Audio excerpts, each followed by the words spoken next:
రీసెంట్‌గా నిన్ననైతే 'మజాకా' movie release ఈవెంట్‌లో director ఎవరైతే ఉన్నారో 'త్రినాథ్ రావు' గారు హీరోయిన్‌పై ఇలాంటి వ్యాఖ్యలు అంటే సైజులు పెంచుకోవాలి, తినాలి అని చెప్పేసి పబ్లిక్‌గానే ఇలాంటి వర్డ్స్ యూజ్ చేస్తున్నారు. సో, అంటే ఈ వర్డ్స్ పైన మీరేమంటారు? ఇప్పుడు ఆయన ఎవరైనా గావచ్చు, ఇలాంటి వాళ్ళందరిని ఎక్కడ గుర్తుపెట్టుకుంటాం. ఎందుకంటే అసంఖ్యాకంగా మాట్లాడతారు ఇలాంటి వాళ్ళు.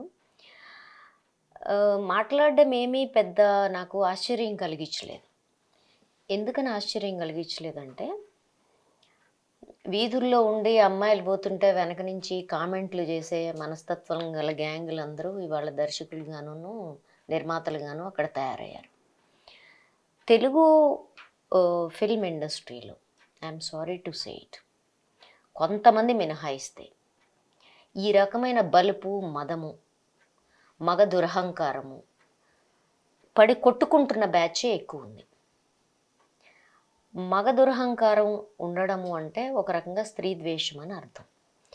తెలుగు ఫిల్మ్ ఇండస్ట్రీ హీరోల అడ్వెంచరిజం మీద, వాళ్ళ వైలెన్స్ మీద ఎంత నడుస్తుందో స్త్రీల శరీరాల మీద కూడా అంత నడుస్తుంది. అంటే ఒక పక్కన హీరో వైలెన్స్ డైరెక్ట్గా రక్తపాతం సృష్టిస్తుంటాడు, రెండవ ప్రక్కన కెమెరా స్త్రీల శరీరాల మీద రక్తపాతం సృష్టిస్తూ ఉంటుంది. రెండు రకాల వైలెన్స్లు ఏకకాలంలో జరగడమే తెలుగు ఫిల్మ్ ఇండస్ట్రీ యొక్క సక్సెస్. అందుకని స్త్రీల శరీరాల మీద రాబందుల మాదిరిగా బతికేవాళ్ళు అంతే కదండి. పొడుచుకొని తినే కదా నీ సినిమా, స్త్రీల శరీరాలను పొడుచుకొని తినే కదా నీ సినిమా సక్సెస్ అవుతుంది. రాబందుల మాదిరిగా స్త్రీల శరీరాల మీద బతికేవాళ్ళు స్త్రీల శరీరాలు పొడుచుకు తినటానికి వీలుగా ఉండాలనే మాట్లాడతారు. సో, అంటే ఇప్పుడు వీళ్ళు ఆన్ ద స్క్రీన్ అంటే అంత స్టేజ్ పైన ఇలా మాట్లాడినప్పుడు ఆఫ్ ద స్క్రీన్ అలా దీని వచ్చిన మీద హీరోయిన్స్ అలా ఇలాంటి వాటి మీదనే ఇప్పుడు మన కోవిడ్కి ముందు పెద్ద ఎత్తున కాస్టింగ్ కోచ్ మీద ఒక కమిటీ వేశారు. ఆ కాస్టింగ్ కోచ్ మీద వేసిన కమిటీల్లో ఇది కూడా ఉంది. స్త్రీల పట్ల నిర్బాధ్యతగా కాదు, హేయంగా, నీచంగా ఒక మనిషి మాట్లాడకూడని మాటలు. అంటే ఇది ఎవరు మాట్లాడినా వాళ్ళని మనిషి కింద లెక్కేయకూడదు. మాట్లాడిన మాటలు మాట్లాడడానికి ముఖ్యంగా ఫిల్మ్ ఇండస్ట్రీలో స్త్రీల శరీరాల మీద ఎక్స్‌ప్లాయిటేషన్, దోపిడీ జరుగుతోంది on camera and behind the camera అనే ఉద్దేశంతోనే కాస్టింగ్ కోచ్ హైపవర్ కమిటీ ఏర్పడింది. హైపవర్ కమిటీ రిపోర్ట్ ఇచ్చి చాలా కాలమైంది. పోనీ పాత ప్రభుత్వం అంటే వాళ్ళు దాచిపెట్టుకున్నారు. ఇప్పుడు ఈ ప్రభుత్వానికి ఏమొచ్చిందో మనకు అర్థం కాదు. వీళ్ళైనా దాన్ని విడుదల చేస్తే ఆ హైపవర్ కమిటీ చేసిన నిర్ధారణలేంటి, సినిమా రంగంలో ఇటువంటి ఎక్స్‌ప్లాయిటేషన్ నుంచి స్త్రీల శరీరాలను కాపాడడానికి ఏం చేయడానికి వీలుంటుందో మనందరికీ తెలుస్తుంది. ఆ పని వీళ్ళు చేయడం లేదు. అంటే మనం ఒక రకంగా స్త్రీల శరీరాలని మీరు అమ్ముకొని బతకండ్రా అంటే సెక్స్ వర్కర్స్కి బ్రోకర్లు ఉంటారు కదా, I'm sorry to say but I have to say it. నేను అనకూడదు కానీ అని తీరాలి. స్త్రీల శరీరాలకి తార్పుడుగాళ్ళు ఉంటారు కదా, ఈ రకమైన కామెంట్లు చేసేవాళ్ళు ఆ రకమైన తార్పుడుగాళ్ళు. దానికి భిన్నమైన వాళ్ళు కాదు వీళ్ళు. అర్థమైందా మీకు? వాళ్ళని వాళ్ళు దర్శకులు అనుకోవచ్చు, వాళ్ళని వాళ్ళు నిర్మాతలు అనుకోవచ్చు. ఈ తార్పుడుతనం ఉందే, ఈ తార్పుడుతనాన్ని అరికట్టడానికి వర్క్ ప్లేస్ హెరాస్మెంట్ యాక్ట్, పోష్ అంటాం దాన్ని షార్ట్లో, దాని ప్రకారం జరగాల్సిన ప్రక్రియలన్నీ జరగాలి. ఎందుకంటే ఫిల్మ్ ఇండస్ట్రీ మేము పరిశ్రమ అని చెప్తుంది. ఈ పరిశ్రమలన్నీ ఆ పోష్ కిందకు వస్తాయి. వీళ్ళు అది ఎందుకు అమలు చేయట్లేదు అని అడిగిన దాని మీదే వచ్చిన హైపవర్ కమిటీ అది ఎట్లా అమలు చేయాలి అనే రికమెండేషన్స్ అందులో ఉన్నాయి. ఓకే, దాన్ని అమలు చేయాల్సిన అవసరం ఉంది. లేకపోతే ఏదో ఒక నటుడు, ఎవరు బాలకృష్ణనా ఎవరో, అతను ఏంటి ఆడవాళ్ళకి కడుపు చేయాలి ఏదో ఇలాంటి కామెంట్లన్నీ చేసిన సందర్భాలు చూశారు. టైమ్ అండ్ అగైన్ ఈ ఈ ఈ రాష్ట్రంలో మహిళలు ఎవరైతే ఉన్నారో వాళ్ళు కేసులు, నంబర్ ఆఫ్ కేసెస్ ఫైల్ చేశారు. అతిగతి లేకుండా ఉన్నాయి. ఎందుకంటే వీళ్ళకి రాజకీయాలకి ఒక నెక్సెస్ ఉంటుంది. అర్థమైందా? నెక్సెస్ మొన్న ఈ కేసులో కూడా మనకు కనపడింది. ఒక మహిళ, ఒక పిల్లవాడు చనిపోయిన కేసులో కూడా రాజకీయాలకి వాళ్ళకి ఉండే సంబంధాలు మనకు అర్థమైనాయి. కాబట్టి అడుగుతున్న ప్రశ్న ఏంటంటే, మీరు ఆడవాళ్ళని మహిళలుగా చూడడానికి, మహిళల్ని మనుషులుగా చూడటానికి సిద్ధంగా ఉన్నారా లేదా? మహిళలు మనుషులుగా కాకుండా మీకు ఓటు బ్యాంకులుగా ఎలక్షన్లో మాదిరే గుర్తొస్తారా? అట్లా గుర్తు రాకపోతే మీరు వాళ్ళని కాపాడడానికి ఇట్లాంటి అమాంబాపత్ సరుకు నుంచి వాళ్ళని ఇంతకంటే తెలుగులో ఇంకేం తిట్టడం సాధ్యం కాదనుకుంటాను. ఈ అమాంబాపతి సరుకు నుంచి ఆడవాళ్ళని కాపాడడానికి, వాళ్ళ నోళ్ళని అదుపులో పెట్టడానికి మీరేం చర్యలు తీసుకుంటున్నారని ప్రభుత్వాలను అడగాలి. ఎందుకంటే అది వీధి సరుకు, అది బజారు సరుకు. ఆ బజారు సరుకు నోరు అంతే పబ్లిక్ పాయికానలాగా అదే వాగుతుంది. ఓకే, కానీ దాన్ని నాగరికులుగా ఉండేవాళ్ళు, పౌరులుగా ఉండేవాళ్ళు, బాధ్యతాయుతమైన పదవుల్లో ఉండేవాళ్ళు, ప్రభుత్వాలు వాళ్ళని అదుపులో పెట్టాల్సిన అవసరం ఉంది. నీ పోలీస్ ఫోర్స్ ఎందుకుంది? ఆకతాయి గ్యాంగులందరినీ అదుపులో పెట్టడానికే కదా. అట్లనే ఈ చట్టాన్ని అమలు చేయటంలో ఎందుకని ల్యాప్స్ అవుతున్నారు, వీళ్ళని అదుపులో పెట్టడానికి మీరేం చేస్తారని వీళ్ళని అడగాలి. వాళ్ళ మీద ఇప్పటి వరకు సుమోటోగా కేసు ఎందుకు ఫైల్ చేయలేదు, మహిళా కమిషన్ ఏం చేస్తుందని అడగాలి. మహిళా కమిషన్ వాళ్ళ రాజకీయ లో ఉండే వాళ్ళకి వ్యతిరేకంగా ఏదన్నా మాట్లాడగానే వాళ్ళు చర్యలు తీసుకుంటారు. ఇప్పుడు ఎందుకు దీన్ని సుమోటోగా తీసుకొని కేసు ఫైల్ చేయలేదు, ఎందుకని అతన్ని ఎక్స్ప్లెనేషన్కి పిలవలేదు, ఎందుకని అతనితో బహిరంగ క్షమాపణలు భారతదేశ స్త్రీలోకానికి చెప్పించలేదు అని అడగాల్సి ఉంటుంది. ఇది ఆ ఒక్క మహిళ మీద జరిగిన కామెంటే కాదు, ప్రతి వీధిలో మీరు నేను వెళ్తున్నప్పుడు పోకిరి వెధవలు మాట్లాడే మాటలే ఇవన్నీ. శరీరాల మీద కామెంట్లు చేయటం, మనం అట్లాంటి సందర్భాల్లో అమ్మ అక్క చెల్లి లేరా అని మాట్లాడుతాం. అది కూడా మాట్లాడొద్దు. ఇది సంబంధాలు బంధుత్వాల విషయం కాదు. ఇది స్త్రీలని నువ్వు గౌరవిస్తున్నావా లేదా, ఒక మనుషులుగా చూస్తున్నావా లేదా అనే దానికి సంబంధించిన విషయం. అది ఇండస్ట్రీ ఏంటి నీది, సినిమా పరిశ్రమ అయితే ఏంటి, నీ గొప్ప ఏంటి, బోడి గొప్ప? అందరి మాదిరిగానే నువ్వు అక్కడ తయారు చేస్తున్నావు, ఆ తర్వాత సంపాదించుకుంటున్నావు. నువ్వేమన్నా జీవకార్యం నడుపుతున్నావు? నడపట్లేదు కదా. కాబట్టి ఒక పరిశ్రమ నువ్వు నడుపుతున్నప్పుడు దాంట్లో కొన్ని నియమాలు ఉంటాయి, ఆ నియమాలు పాటించాలి.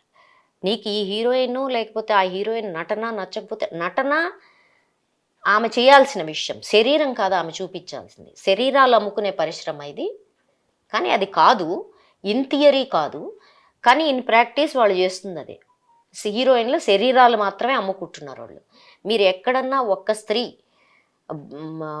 సాధికారమైన గొంతున్న ఒక స్త్రీ పాత్రని మీరు మెయిన్ స్ట్రీమ్ సినిమాలో చూపెట్టండి, అదంతా ఒక రిఫ్లెక్షను. ఈ మగ సినిమాలు, మగ చూపు, మగ దురహంకారము ఇది శుభ్రంగా కనబడుతుంది ఇక్కడ. ఇది ఒక్క సినిమా రంగానికే పరిమితమై ఉందని మీరు అనుకోకండి. అక్కడ ప్రధానమంత్రి దీదీ ఓ దీదీ అని పిలిచిన బెంగాల్ ఎలక్షన్స్ నుంచి, హేమమాలిని బుగ్గల మీద ఒక రాజకీయ నాయకుడు శరద్ యాదవ్ అప్పుడు కామెంట్ చేసిన నాటి నుంచి, ఇవాళ నిన్న మొన్న ప్రియాంక గాంధీ బుగ్గల మీద కామెంట్ చేసిన నాటి నుంచి, అత్యున్నత అధికార పదవుల్లో ఉండేవాళ్లే స్త్రీల శరీరాల మీద ఇంత వ్యంగ్యంగా మాట్లాడుతున్నప్పుడు, వాళ్ళ బుగ్గలు మాత్రమే వీళ్ళకి కనపడుతున్నప్పుడు, ఈ వీధి పోకిరి ఆకతాయి గ్యాంగులు, అమాంబాపతి గ్యాంగులు ఇంకేం మాట్లాడతాయి? కాబట్టి భారతదేశంలో ఇప్పుడు ఆడవాళ్ళు ఆలోచించుకోవాలి. ఈ అమాంబాపతి గాళ్ళని వేదికలు లెక్కలిచ్చి నోటికి ఇష్టం వచ్చినట్టు ఆంబోతు కోతలు కూయనివ్వాలా, మాట్లాడనివ్వాలా? మన శరీరాల మీద వీళ్ళకి ఇంత అపరిమితమైన అధికారాలు ఎందుకు కట్టబెట్టాలి? మనం శరీరాలు తప్ప మెదళ్ళు కాదా, మనం పని కాదా, మనం మనుషులం కాదా అని ఇవి మాట్లాడాలి మనం. అవి మాట్లాడకుండా పోతే ఇదిగో ఈ ఆంబోతులు ఇట్లే నడుస్తూ పోతుంటాయి.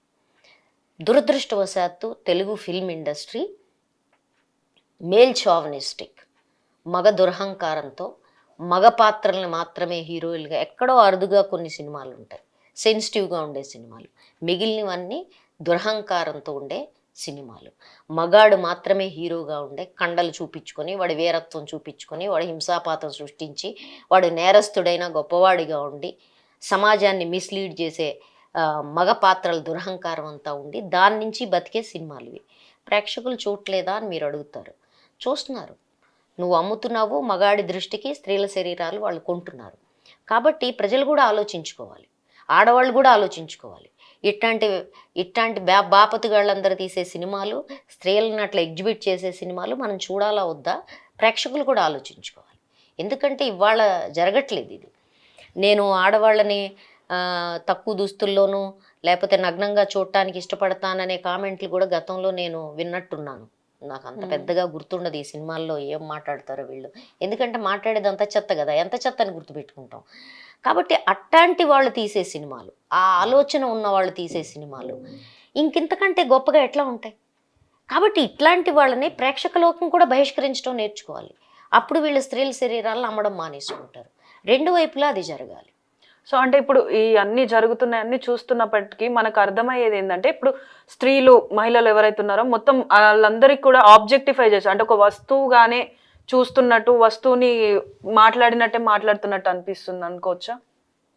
వస్తువుగా చూడడం ఒకటే కాదండి, ఒక భోగ వస్తువుగా చూస్తున్నారు.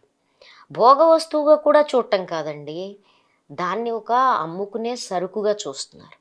ఆ సరుకులో కూడా మన శరీరాలని హోల్సేల్గా అమ్మడం లేదు, వాళ్ళు టోకున్ అమ్మడం లేదు, రిటైల్గా అమ్ముతున్నారు. అంటే ముక్కలు ముక్కలు చేసి అమ్ముతున్నారు. నీ కెమెరా యాంగిల్ ఎక్కడ ఉంటుంది? నీ ఫేస్ మీద, నీ నటన మీద ఉంటుందా? నీ బాడీ లాంగ్వేజ్ మీద ఉంటుందా? ఉండదు. నీ శరీరంలో ఎక్కడెక్కడ రెచ్చగొట్టే అవయవాలు ఉన్నాయో, కొన్నేమో వాళ్ళు రెచ్చగొట్టే అవయవాలు తయారు చేస్తారు, కొన్ని ముంపుల్ని, కొన్ని వాళ్ళు ఏదో అనుకున్న వాటిని గ్లామరైజ్ చేస్తారు, చేసి వాటిని రీటైల్గా ముక్క ముక్కలుగా అమ్ముతారు. కాబట్టి శరీరాలు మన హోల్సేల్ కూడా కాదు, మన సరుకు ముక్కల ముక్కల కింద అమ్మే సరుకు మన శరీరం. అంటే కషాయవాడి కత్తి కింద తొడ ముక్క, కాలు ముక్క అని అమ్ముతారు కదా, అట్లా అమ్ముతున్నారు మనని. మనం మామూలు సరుకు కాదు, విలాసవంతమైన సరుకు, విలాసవంతంగా రీటైల్లో అమ్మే సరుకు. ఈ రీటైల్ అమ్మకంలో కొనుగోలుదారు సాధారణ ప్రేక్షకుడు. అంటే సాధారణ ప్రేక్షకుడు స్త్రీల పట్ల చూసే దృష్టిని కూడా వీళ్ళు మారుస్తున్నారు. ఇట్లాంటి అమాంబాపతి గ్యాంగ్ చేసిన కామెంట్లని నిజమే అనుకునే ఆనందించే అమాంబాపతి గ్యాంగ్ కూడా తక్కువేమీ లేదు. సోషల్ మీడియాలో ఎంత దీనికి వ్యతిరేకత ఉందో అంత ఆనందించే గ్యాంగ్ కూడా మీకు అక్కడ కనపడుతుంది. కాబట్టి ఈ హోల్సేల్ అట్మాస్ఫియర్ని, అసలు స్త్రీల శరీరాల పట్ల ఎంత హేయంగా నీచంగా ప్రవర్తించడం, పబ్లిక్గా ప్రవర్తించడం, దీన్ని అసలు ఎట్లా ఎదుర్కోవాలనే దాని మీద మనం మాట్లాడాల్సిన అవసరం.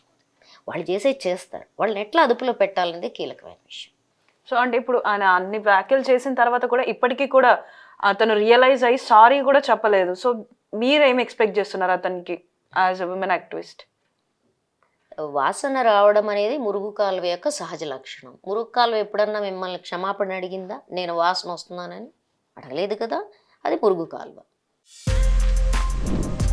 For more videos like this, subscribe Big TV channel.